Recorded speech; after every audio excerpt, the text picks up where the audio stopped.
Your scent invades my senses as I watch you step outside your apartment. Perhaps you were going out for the evening, something that I know you don't often do, but I like to imagine you intuit my presence on nights such as these, and perhaps that's enough to coax you back into the safety of your home. But maybe I'm thinking too highly of myself. You see, most people abandon their beliefs in the supernatural when they come of age. They don't believe in vampires. They don't believe in someone like me. And in some ways, they don't believe in themselves because they forego reliance in their own intuition. But that's very good for me, because I can have anybody as my little plaything, and no one will ever believe them. The truth is, I've watched you for quite some time now, dear. I would never put you in any danger, but enough to raise your hackles once in a while. You're very smart. You've always had a strong intuition. I have no doubt about that. The simple fact that you sense me at all is proof enough. Tragic that it was your downfall. You see, the more caution you take, the more intrigued I am in you. It's part of the reason why I chose you, dear. You above all others. After all, I've always loved to challenge, and you are quite the challenge. I've seen you hailing a taxi the moment you left your building.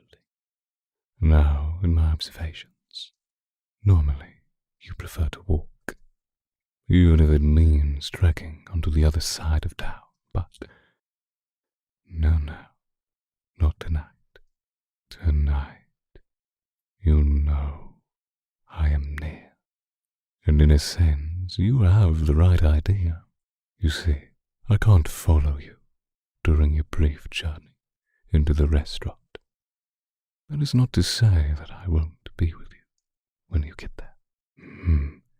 Because I am with you once you step out of the cab, and I am there while you enjoy your dinner and your drinks with your friends.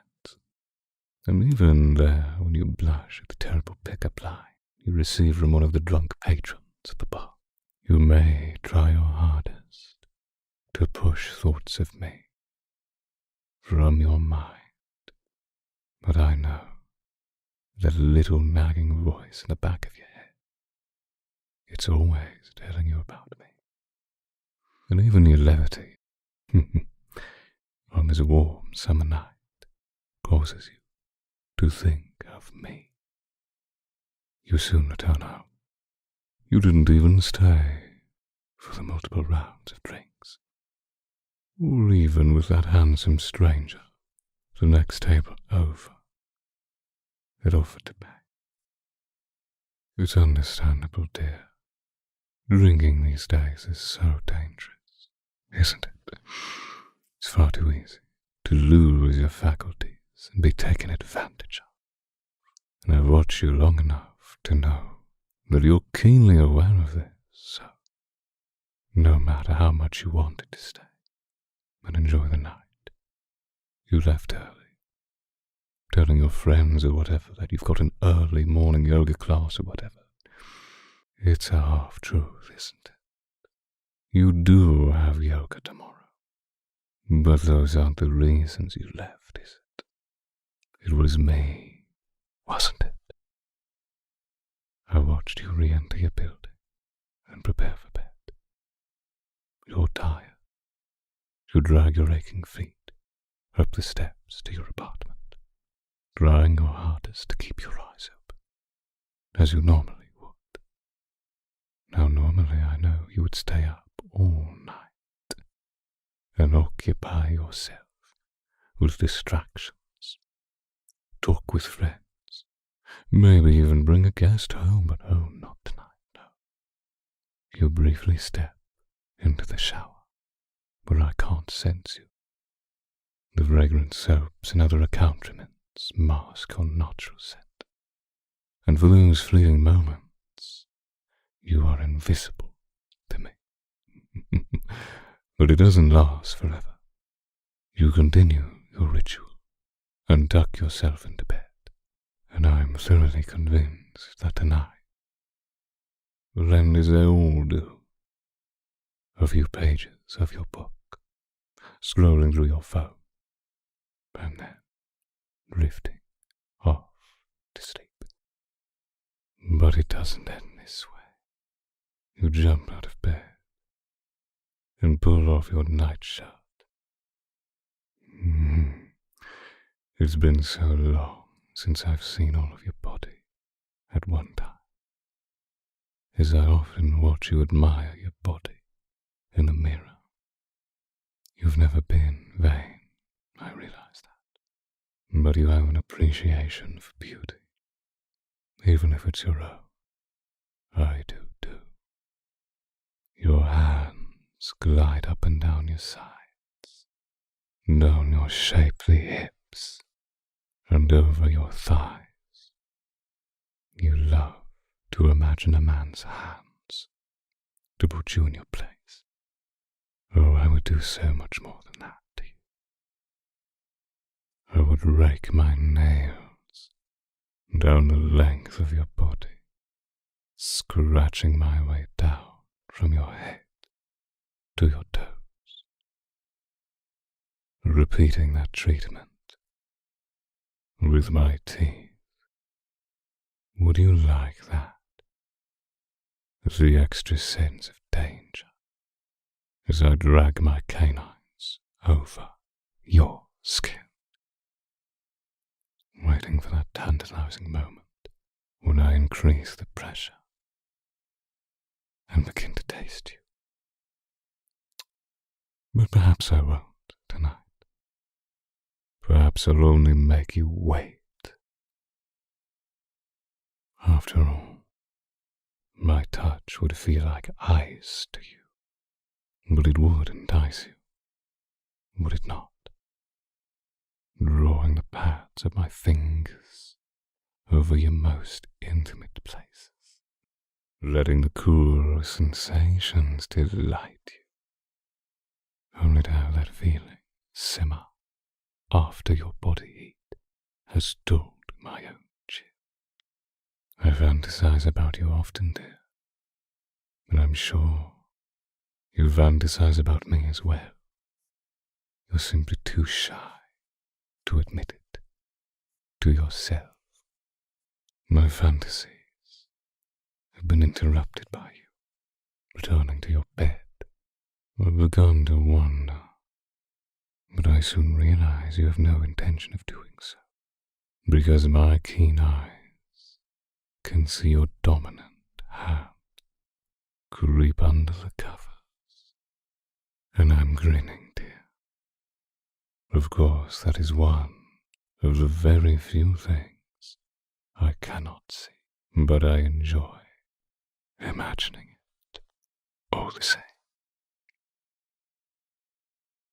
Your face relaxes as your fingers meet your folds. No, you don't wear a smile. You scarcely do in moments of deep pleasure. Yes, I've watched this scene before, dear. Rather, I've watched similar scenes because it stimulated some enticing theories of how I would do so much better to you. Imagine, dear, my icy touch. My fangs and my nails are just the appetizers, 'cause you feel the pressure begin to build. It is a slow, gradual process. I would not be so gentle. If I was there with you, I would have your passion mount and nearly climax before I stopped, delaying what you want so badly. I would tease you with my fingers and tongue, applying just enough pressure to bring you to that edge, but not enough to fall over it. You would squirm and moan and whine in response, but I wouldn't give in, only to draw you back when you get too close. And oh, that would frustrate you, wouldn't it? But that brings us to a difficult part of this arrangement, because as much as I enjoy denying you and ultimately giving you pleasures, this is a two-way street, and there is something I would like in return. Have you guessed what it is yet? I think you have. If you haven't, I'm sure you'll figure it out. Once you feel those little pinpricks on your neck, those fangs that you felt scratching down your skin before, they are more than just decorative. No, I wouldn't drink you dry, of course. No fun in that.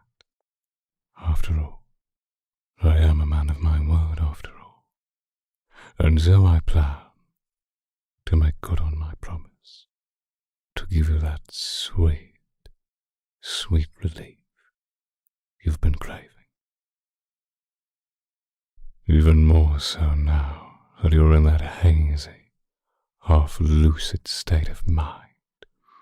Your primal urges seem to only get more intense in those moments, so it wouldn't take long for me to bring you there. You deserve something. After all you've given me, your back arches, and your body tenses up like a coiled up spring before the tremors overtake you. You would scream and shake and cry out for me, trying to muffle your screams with your hands, or by pressing your mouth into your pillow. Now I don't mind hearing your ecstasy, but I suppose your neighbors feel a bit differently. Just as soon as the earthquake strikes, it fades away into nothingness, when you're left to lean against me for comfort. Will you come down from the peak? I wrap you in my embrace, and let my icy heart extinguish your heat. You're experiencing all that now, aren't you? Minus yours truly, of course. It doesn't take long for you when you're using your own hands, does it?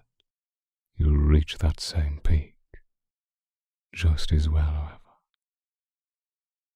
In earnest this time, you return to bed, flip the light switch, and get some much-needed rest. I continue watching you for a little while before leaving you to your slumber. Ironic that the only times you're free from my gaze is when you can't appreciate it, isn't it? In any case, I will be back soon, don't you worry.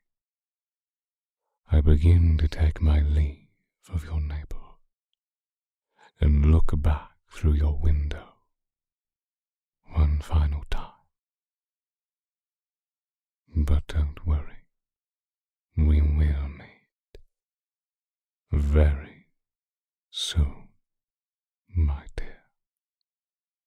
Until then, I'll be watching